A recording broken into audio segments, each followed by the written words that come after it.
Hi, I'm Carolyn Ely, and welcome to Trade Talk.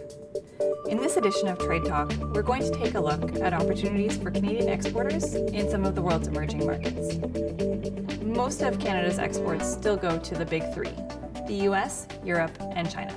But with some uncertainty in major markets and the BRIC economies slowing down, now might be a good time to look for growth elsewhere. To help understand these new international markets, EDC has put together a risk versus reward index based on 4 criteria: risk, demand, competitiveness, and Canadian capabilities. If we focus on mid-sized economies, here are the top 10 emerging markets Canadian exporters might want to look at: Thailand, South Africa, the Philippines, Hungary, Peru, Vietnam, Romania, Colombia, Morocco, and Kazakhstan.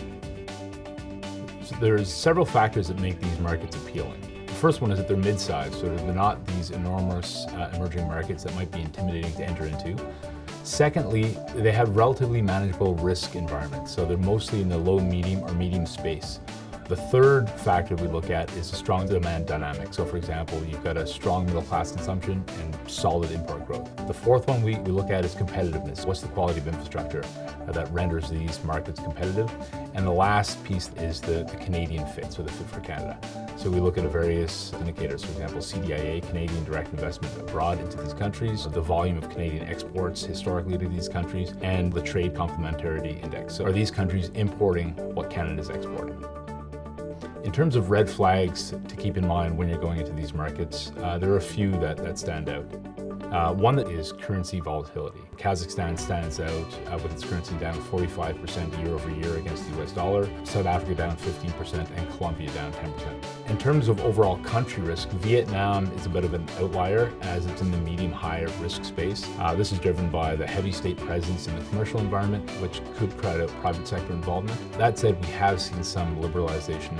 In the case of Thailand, there's been a recent history of military intervention in the political space, most recently in 2014, which is something that investors need to keep in mind. In the case of South Africa, we've got this general economic weakness, perhaps very close to a recession. The impact of organized labor on the business environment is another risk that we see in that market. Lastly, looking at Kazakhstan, you've got the regional geopolitical impact to consider.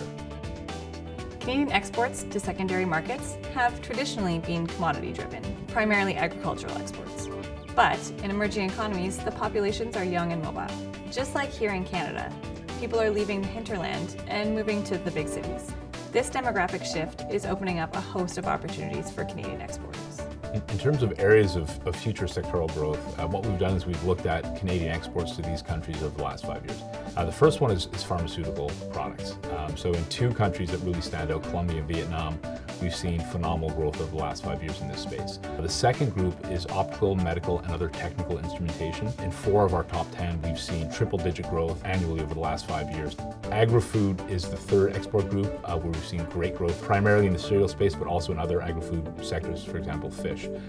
Lastly, we have aerospace. We've seen 2 countries really stand out, Thailand and South Africa, but it has been lumpy, which is common for the aerospace sector. It's election season in the US, and the dust from the Brexit vote has yet to settle. Now, more than ever, exporters are looking elsewhere to new markets.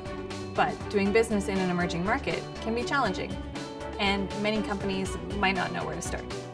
This is where EDC can lend a hand. We offer a wealth of analysis and information, which can be found at edc.ca. Also, our export insurance and financial guarantees can help soften the risk.